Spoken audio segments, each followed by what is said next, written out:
What's going on, Three Lions fans? Welcome back to another edition of First Impressions. This is the show where we get squad members in, who have just joined the camp or this part of the camp, and we, pick up some questions and have a chat with them about it. And today we've got Joe Gomez. What's going on, bro?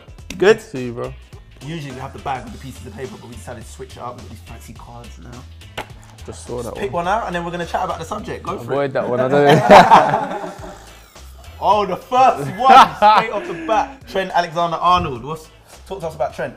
Top player, whip, delivery, yeah. Ooh, Yeah, he's obviously got a joke of a delivery and great playing alongside him, obviously. Last year we was both playing fullback and I think we pushed each other a lot. Obviously it was good that we both got the opportunity to get the games we did, but this year as well, playing alongside him when I played in the centre and he's right, we have a good relationship and obviously I know his strengths and how good he is going forward and defensively. So super competitive though, isn't he? Yeah. He's so competitive. But on the low though, not.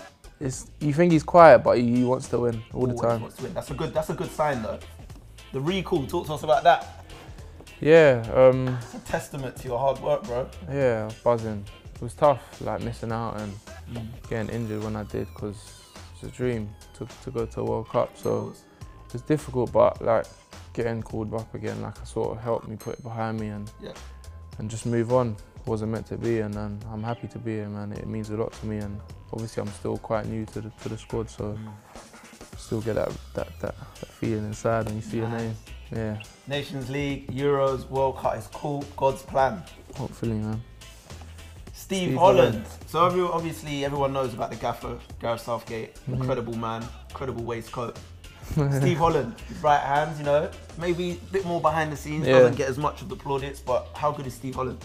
In training, you get a real sense of how much he does, and obviously he has a big input on the team tactically, and he leads a lot of the sessions, and he has a real understanding for the game, and you appreciate that when he's coaching you, and he's someone that you really listen to when he's making a point tactically and so on the pitch, and it's credit where credit's due, because obviously he's not always in the limelight, but he does a lot behind the scenes. He does.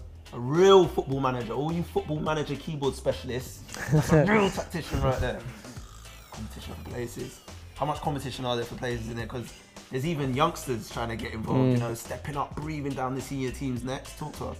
Yeah, but I think that's the way it's got to be. This team now, there's so much top quality, and in the summer the teams obviously set the guideline of what needs to be done, and for me coming in after the summer, that's what I've got to try and help do as well, try and compete and maintain that standard. So what about the likes of Stonesy, Maguire, that's the competition in those places. How difficult is it? Because obviously, only a certain amount of players can fit into an 11. Yeah, of course, they're top players, and for me it's a joy to play alongside the likes of the both of them, and Walks as well, because there was a real identity formed in the summer about how the way we play now, and all three of them are quality on the ball, and it only helps you as well when there's that sense of composure and confidence on the ball. It transcends, and you can feel that, and it transforms to you as well. So it's nice to play alongside them and obviously learn off them as well, because there's a lot to learn, and they've got a lot of quality as well. Spirit in the camp. How is the spirit? Nice. It's a good vibe, man. For me, coming in, I probably saw it just before the summer and then after, and I can definitely feel the difference. I think everyone's bonded, staff, players, everyone. I think it's natural going through what happened is such a big thing. It's something that's going to be in everyone's memories for their lifetime probably, and it's a real good vibe, and it's nice to come into that environment feeling welcome, and everyone's bonded, and it's real, and everyone is together and real friends off the pitch as well, and obviously I come in and I can see that as well. It's just nice to see. Yeah, no rivalries, and hey, everyone gets along.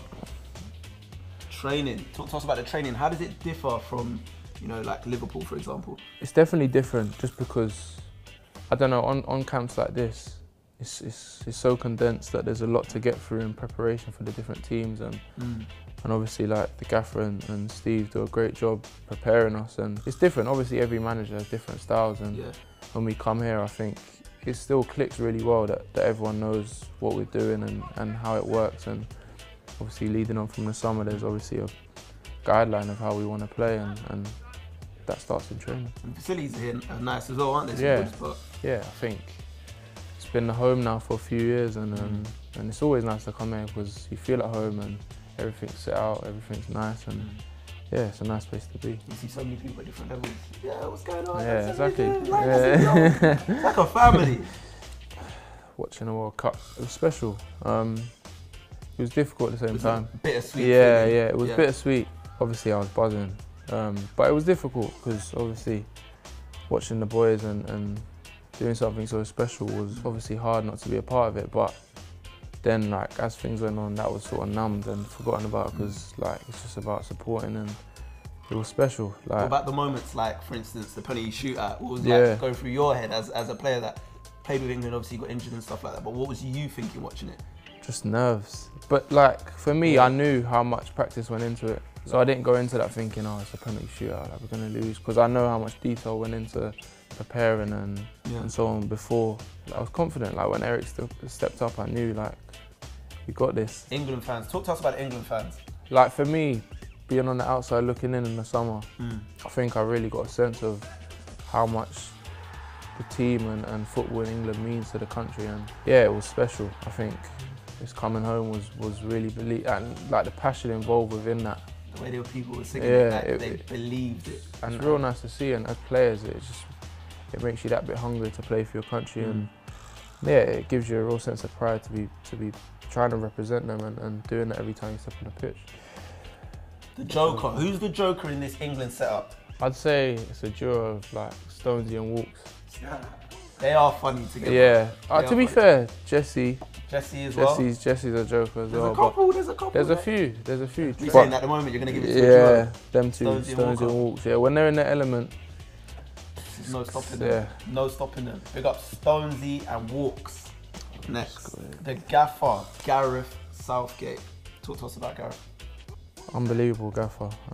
I had the pleasure of being involved with him like at under 21 level and so on. And from that point, I knew like how good he was, and he's a great person as well as manager, obviously, tactically as well.